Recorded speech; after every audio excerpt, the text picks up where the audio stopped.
Hey, what's going on, everyone? My name is Mace, coming to you from small town Canada. Today we're checking out a video on Denmark's forest kindergartens. I would have loved to have a forest kindergarten or a forest kindergarten class when I was a little person, a little kid.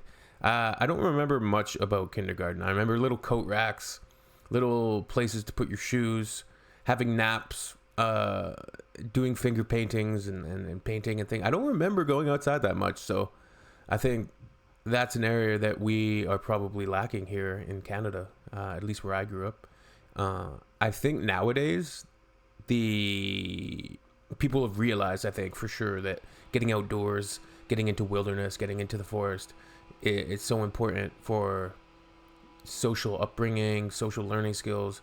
You have that tangible, tactile ability to just go and learn about the environment, learn about the planet, learn about the earth, learn about everything, right? Just playing in the dirt, playing with the trees, playing with the kids. So I think it's pretty cool. I would guess Denmark is probably very, very at the forefront of this type of education outlook. I know I've watched prior videos on schools in Norway, and even it's snowy outside, it's cold, but they're spending hours outside, right? So super, super good, super important. Let's check this out. Kids Gone Wild, Denmark's forest kindergartens.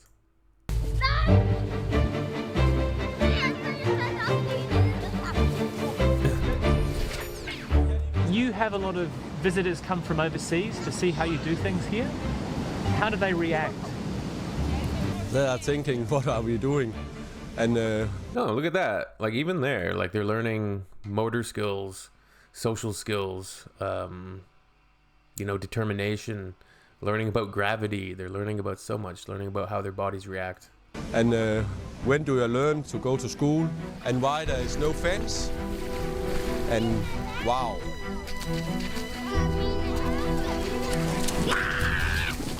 It's important for young children to learn what it is to maybe be cold, what it is to be wet, and survive that. My name's Jane William Sigfridson. I came to Denmark over 20 years ago and was amazed at the outdoor things that young children were doing, and I now live and work here.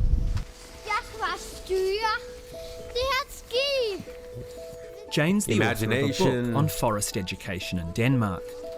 She's brought me to a forest kindergarten near her home outside of Viborg. He's in the tree, and it's only a very thin sapling tree.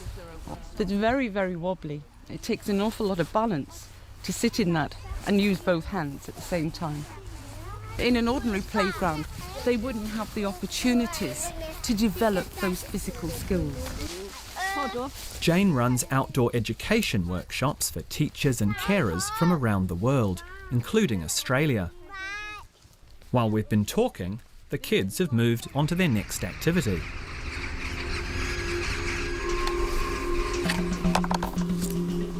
Oh, you can just see the parents in North America going psycho, going crazy. Knives! They're giving them knives!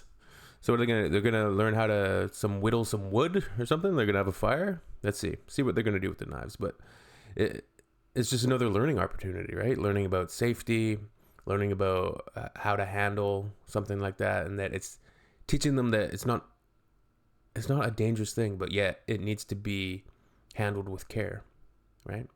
Are you going to tell me this isn't as dangerous as it looks? No, it's not dangerous. The children have learned how to use the knives properly. So it's not seen as some kind of weapon. It's a tool for doing something, such as whittling. There you go. I think many cultures like to wrap their children up in cotton wool. I don't think that's about a lack of love here for children by their parents. They see it in a different I do think that children should be given the opportunity to learn more like survival skills, basic outdoor skills, outdoorsman skills, right? And if they're indigenous to that area, or they have a cultural connection, like learning some of those cultural skills too, and learning about their ancestors, learning about history, learning about the outdoors, learning how to survival skills, using knives, lighting fires, maybe basic hunting and stuff like that, like, could come in handy the way the world's going. Way. That in fact, children should have the chance to be free.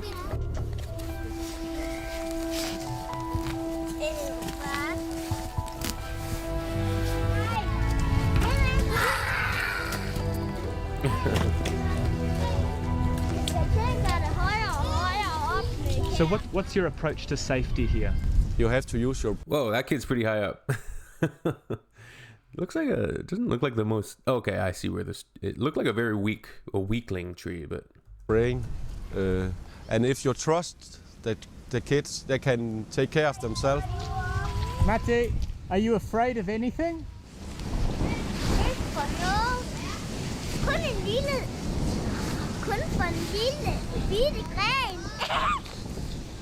I was watching this. The only thing he's afraid of is a tiny branch that's gonna snap. Hitting the log with the stick very close to each other. I couldn't see you or anyone else. I was standing up there and I saw it too. You saw it? Yes. You weren't worried? No. That's a part of the play, almost every day, and they learn to be careful. Sometimes they hit. Yes, they got a little accident, but that's the way to learn. Only Big once facts. I have to I drive agree. to the hospital with a boy with a big injury in 17 years. So I'm not worried. And what was the injury? It was a parent who drove over a foot of a kid. A parent who drove over. Good stuff. Yeah, I think it's interesting video, pretty fascinating, and I think it's really important.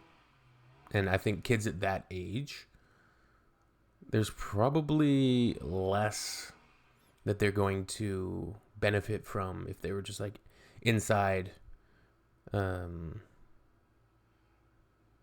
with books or whatever it might be. I think at this particular age, this type of learning is vital for them.